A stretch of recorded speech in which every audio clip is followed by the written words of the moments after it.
Hello everyone, how are you all? I welcome you all to a political science class. We were doing chapter number 2 of your political science book, which was the end of bipolarity.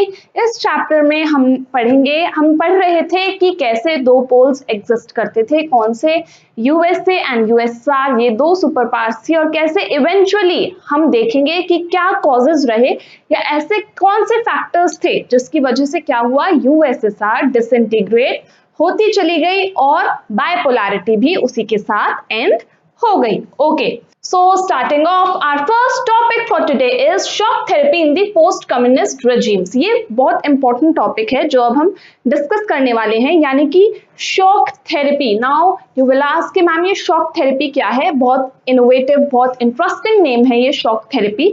तो वही अब हम पढ़ेंगे कि ये process था. अब वो प्रोसेस पूरा क्या था जिसको ये नेम दिया गया शॉक थेरेपी का, प्लस इसको ऐसा नेम क्यों दिया गया था. The collapse of communism was followed in most of these countries by a painful process of transition. यानी कि ये इसकी डेफिनेशन है, ध्यान से पढ़ लो क्या इसको कहा गया है, कैसे डिफाइन किया गया है. That it was a painful process of transition. Transition यानी कि change from an authoritarian socialist system. हमें पता है सोशलिस्ट सिस्टम चलता था यूएसआर में, to a democratic capitalist system. यानी कि लेकिन वहां पे शॉक थेरेपी के बाद क्या हुआ, एक चेंज आया, कैपिटलिस्ट सिस्टम आ गया वहां पे. किससे? सोशलिस्ट सिस्टम से. यानी कि एक बहुत ज्यादा पेनफुल प्रोसेस किसके लिए था? वहां के लोगों के लिए. The model of transition in Russia, Central Asia and East Europe that was influenced by World Bank and IMF came to be known as the shock therapy. यानी कि ये जो मॉडल ऑफ ट्रांजिशन आया था रशिया में, central Asia में, east Europe में, ये किससे इन्फ्लुएंस था? वर्ल्ड बैंक से और IMF से, जिसको क्या नेम दिया गया? शॉक थेरेपी का नेम दिया गया. Shock therapy varied in intensity and speed. यानी कि किसी जगह पे तो शॉक थेरेपी के जो आउटकम्स थे ये बहुत तेजी से आए और कहीं पे बहुत कम डिग्री में आए amongst the former second world countries, but its direction and features were quite similar. लेकिन जो इसका एक गोल था या फिर जो इसकी डायरेक्शन थी या जो इसके फीचर्स थे वो सिमिलर थे. अगर मैं आपको ऑल इन ऑल बताऊं कि शॉक थेरेपी क्या था, तो देखो अब तक यूएसएसआर सोशलिज्म को फॉलो करता था, लेकिन वहां की गवर्नमेंट ने क्या सोचा कि हमारी इकोनॉमी बहुत तेजी से कोलैप्स हो रही है, तो अब हमें कुछ करना पड़ेगा, जिसके लिए उन्होंने ओवरनाइट क्या कर दिया, अपनी आइडियोलॉजी ही बदल दी और कौन सा सिस्टम लाने का सोचा? कैपिटलिस्ट सिस्टम लाने का सोचा, जो कि वहां के लोगों के लिए एक शॉक की तरह था. It came as a shock for the people of USSR, जिसकी वजह से इसको क्या नेम दिया गया है? शॉक थेरेपी का नेम दिया गया. और इसको क्या कहा गया है? बेसिक डेफिनेशन क्या है इसकी? It was a model of transition. Transition यानी कि change. Each of these countries was required to make a total shift to a capitalist economy. यानी कि उनसे क्या एक्सपेक्ट किया गया कि वो शिफ्ट कर ले सोशलिस्ट से कैपिटलिस्ट इकोनॉमी के अंदर, which meant rooting out completely any structures evolved during Soviet period. यानी कि सोवियत पीरियड के टाइम पे अब तक जैसे भी इकोनॉमिक स्ट्रक्चर्स थे, अब उनको सब कुछ वो रूट आउट यानी कि निकालना पड़ेगा. अब वैसे नहीं चलेंगे. Above all it meant private ownership. ये तो बात हम जानते ही है, कैपिटलिज्म में क्या होता है, सब कुछ प्राइवेटली ओन्ड होता है क्योंकि वो मनी मेकिंग पे बिलीव करता है. तो अब धीरे धीरे सब कुछ प्राइवेट ओनर्स के पास जाने वाला था. was to be the dominant pattern of ownership of property. और अब यही एक डोमिनेंट पैटर्न बनने वाला था ओनरशिप का. Privatisation of state assets. धीरे धीरे जितने भी स्टेट एसेट्स यानी कि जो गवर्नमेंट एसेट्स थे and corporate ownership patterns were to be immediately brought in. अब वो चेंज होने वाले थे धीरे धीरे.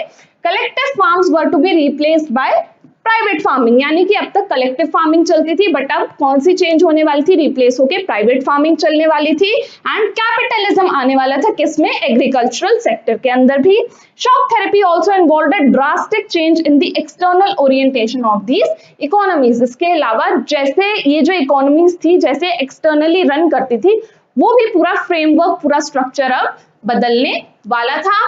Development was now envisaged through more trade. यानी कि अब ट्रेड बढ़ाया जाएगा. क्यों? क्योंकि अब कैपिटलिज्म अडॉप्ट कर लिया है, अब प्रॉफिट पे ध्यान दिया जाएगा.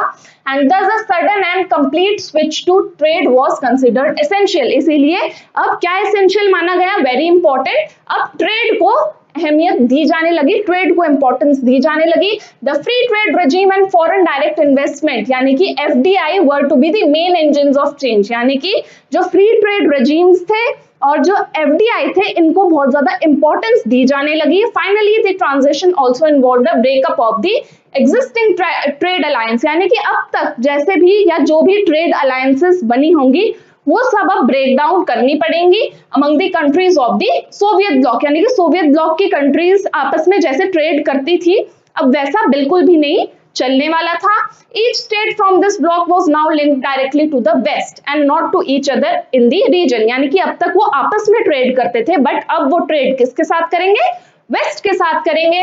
These states were thus to be gradually absorbed into the western economic system, इसीलिए इन स्टेट से एक्सपेक्ट किया गया कि ये धीरे धीरे वेस्टर्न इकोनॉमिक सिस्टम को अपना ले, अडॉप्ट कर ले, अब्सॉर्ब हो जाए उसके साथ। अब इसके कॉन्सिक्वेंसेस क्या है, अब ये जो पेनफुल प्रोसेस था ये जो एक शॉक की तरह आया था लोगों के लिए, सोशलिज्म से कंप्लीट शिफ्ट हो गया था कैपिटलिज्म में ओवरनाइट, इसके कुछ रेपरकशंस, कुछ कॉन्सिक्वेंसेस तो रहे होंगे। वो क्या थे, it brought ruin to the economy, सबसे पहली बात इकोनॉमी बिल्कुल रूइन हो गई and disaster upon the people of the entire region, और लोगों के लिए ये बहुत ज्यादा डिजास्ट्रस हो गया था। In Russia the large state control industrial complexes almost collapsed, यानी कि जितने भी स्टेट ओन्ड इंडस्ट्रीज थे सब धीरे धीरे कोलैप्स हो रही थी। About 90% of its industries were put up for sale, यानी कि 90% इंडस्ट्रीज जो भी अभी तक गवर्नमेंट ओन्ड थी उनको सेल के लिए डाल दिया, किसके लिए, प्राइवेट इंडिविजुअल्स और प्राइवेट कंपनीज के लिए। दिस वाज कॉल्ड, इस प्रोसेस को क्या नेम दिया गया था, the largest garage sale in history, यानी कि लार्जेस्ट गैराज सेल थी ये अब तक की हिस्ट्री में। As valuable industries were undervalued, अब तक जितनी भी वैल्यूएबल इंडस्ट्रीज थी अब उनकी वैल्यू बहुत ज्यादा कम हो चुकी थी and they were sold at throw away prices, throw away prices मतलब कौड़ियों के भाव पे अब जितनी भी क्या थी गवर्नमेंट ओन्ड इंडस्ट्रीज थी वो अब बिकनी शुरू हो गई थी। उसी के साथ साथ the value of rouble, rouble वहां की करेंसी थी, तो वहां की जो करेंसी थी रूबल उसकी वैल्यू बहुत ज्यादा डिक्लाइन हो गई। Rouble the Russian currency declined dramatically. The collective farm system disintegrated, इसी के साथ साथ जो कलेक्टिव फार्म सिस्टम अब तक चलता था जो कि गवर्नमेंट जिसको क्या करती थी एक तरीके से सपोर्ट करती थी वो बिल्कुल ब्रेक डाउन हो गया था, जिसकी वजह से लोगों के पास अब कोई भी फूड सिक्योरिटी नहीं थी। And Russia started to import food, अब रशिया को फूड इंपोर्ट करना पड़ रहा था।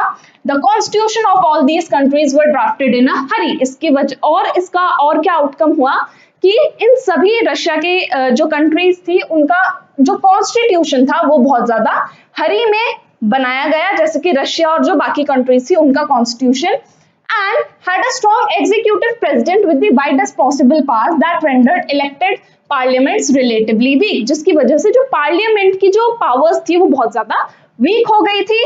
माफिया इमर्ज, अब इतनी क्योटिक सिचुएशन में हमने जनरली देखा है कि कुछ गैंग्स अराइज हो जाते हैं, तो ऐसे ही माफिया ग्रुप्स इमर्ज हो गए थे ज्यादातर कंट्रीज में जिन्होंने इकोनॉमी और इकोनॉमिक एक्टिविटीज को कंट्रोल करना स्टार्ट कर दिया था। The old system of social welfare was systematically destroyed, मैंने आपको स्टार्टिंग में बताया था सोशलिज्म सोशल वेलफेयर को देखता है, तो मतलब सोशल वेलफेयर भी अब वो जो सिस्टम था वो भी खत्म हो गया था। The withdrawal of government subsidies, government अब तक जितनी भी सब्सिडीज लोगों को प्रोवाइड करती थी वो उन्होंने वापस ले ली थी।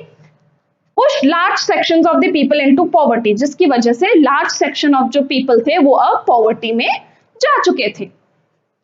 अब बात करेंगे नेक्स्ट टॉपिक जो आज का हमारा है, that is the Indo Russia relations, India और रशिया के बीच में कैसे रिलेशंस हैं। आई होप आपको शॉक थेरेपी समझ आ गया होगा। अब हम बात करेंगे इंडो रशिया रिलेशंस, यानी कि इंडिया और रशिया के बीच में रिलेशनशिप कैसा है। India has maintain good relations with all the post communist countries, यानी कि जितनी भी पोस्ट कम्युनिस्ट कंट्रीज हैं सबके साथ इंडिया के काफी अच्छे रिलेशन हैं, लेकिन जो अब तक के सबसे स्ट्रॉन्गेस्ट रिलेशन इंडिया के रहे हैं वो है रशिया के साथ, जिससे हमें पता लगता है कि इंडिया और रशिया के काफी अच्छे टर्म्स हैं, काफी अच्छे टर्म्स पे वो दोनों हैं। India's relation with Russia are an important aspect of India's foreign policy, India की फॉरेन पॉलिसी के लिए भी बहुत ज्यादा इंपॉर्टेंट है Indo Russian relations. Indo Russian relations are embedded in a history of trust and common interest, यानी कि relations दो कंट्रीज के तभी बन पाते हैं जब उनके इंटरेस्ट कॉमन हो। तो इंडिया और रशिया के जो इंटरेस्ट हैं, जो गोल्स हैं, वो काफी ज्यादा कॉमन है and are matched by popular perception, और इनकी जो परसेप्शंस हैं वो भी काफी ज्यादा मिलती हैं। Russia and India share a vision of multipolar world, very important. Russia भी और इंडिया भी दोनों ही क्या चाहते हैं, किस टाइप का वर्ल्ड बनाना चाहते हैं, एक मल्टीपोलर वर्ल्ड ऑर्डर सेटअप करना चाहते हैं। What they mean by multipolar world order is the coexistence of several powers। जैसे मैंने आपको पहले भी बताया था कि मल्टीपोलर वर्ल्ड ऑर्डर क्या होता है, जिसमें बहुत सारे पावर्स आके एक साथ रूल करें, किसी भी एक पावर का रूल वहां पे नहीं चलता। इन दी इंटरनेशनल सिस्टम कलेक्टिव सिक्योरिटी, इसके अलावा सब एक दूसरे को कलेक्टिव सिक्योरिटी प्रोवाइड करती है, जिसमें क्या माना जाता है कि अगर किसी एक कंट्री पे भी अटैक होगा तो वो क्या माना जाएगा, उन सभी कंट्रीज पे एक कलेक्टिव अटैक माना जाता है।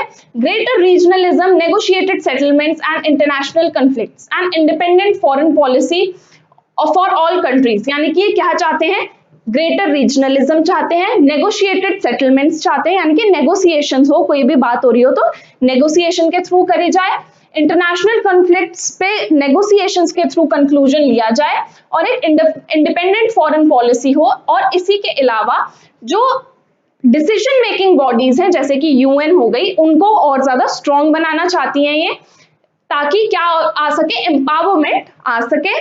India stands to benefit from relationship with Russia. अब इंडिया का बहुत ज्यादा फायदा होता है रशिया के साथ एक अच्छा रिलेशनशिप बिल्ड करके। कैसे, जैसे कि कश्मीर इशू हो गया, उस पे रशिया हमेशा इंडिया का साथ देता है, एनर्जी सप्लाई करता है इंडिया को, sharing information on international terrorism से रिलेटेड इंफॉर्मेशन शेयर करता है, and balancing it's relations with China, और चाइना के साथ इंडिया के स्ट्रेन रिलेशंस हैं उनको भी बैलेंस करके रखता है। More than 80 bilateral agreements have been signed between India and Russia। अब तक 80 अग्रीमेंट साइन हो चुके हैं इंडिया और रशिया के बीच में as a part of the Indo Russian strategic agreement of 2001, यानी कि एक ट्रीटी साइन हुई थी जिसका नेम था the Indo Russian strategic agreement, जो कि 2001 में साइन हुआ था, जिसमें इन्होंने 80 बायलैटरल अग्रीमेंट्स साइन किए थे एक दूसरे के साथ। The Indian military get most of its hardware from Russia. ज्यादातर इंडिया में जो हार्डवेयर आता है वो रशिया से आता है, ये बात आपको ध्यान रखनी होगी। Since India is an oil importing nation, अब इंडिया क्या करता है, ऑयल इंपोर्ट करता है, मतलब मंगवाता है बाहर के देशों से। Russia is important to India and had repeatedly come to the assistance of India during oil crisis. तो जब भी इंडिया में ऑयल क्राइसिस हुए हैं तो रशिया ने हमेशा इंडिया की मदद की है। Russia is important for India's nuclear energy plants, यानी कि इसी के साथ साथ वो हमारे न्यूक्लियर एनर्जी प्लांट्स में भी हमारी मदद करता है, हमें असिस्ट करता है। इसके साथ साथ स्पेस इंडस्ट्री में भी हेल्प करता है, यानी कि कैसे, the cryogenic rocket when India needed it, यानी कि रशिया ने इंडिया को क्रायोजेनिक रॉकेट दिया था जब हमें उसकी जरूरत थी। Russia and India have collaborated on various scientific projects, यानी कि साइंस और टेक्नोलॉजी में भी ये लोग आपस में बहुत ज्यादा कोऑपरेट करते हैं। And with this we come to an end of our today's session. I hope आपने हमारा आज का ये सेशन एंजॉय किया होगा। लर्न करोगे प्रीमियम सब्सक्रिप्शन में आपको मिलती हैं live classes from any time anywhere, आप कहीं से भी हमारी लाइव क्लासेस एंजॉय कर सकते हैं। उसी के साथ साथ आपको सारा स्टडी मटेरियल पीडीएफ के फॉर्मेट में अवेलेबल करवा दिया जाता है, तो आपको नोट्स की टेंशन लेने की बिल्कुल भी जरूरत नहीं है। हमारा जो ऑफिशियल ऐप है लर्न करो द लाइव लर्निंग ऐप, उसको डाउनलोड कीजिए, हमें टेलीग्राम पर भी ज्वाइन कीजिए, दोनों के लिंक डिस्क्रिप्शन बॉक्स में गिवन है। इसी के साथ हमारा ये चैप्टर यहीं पे एंड होता है। And now I shall see you in the next class, till then take care, bye bye.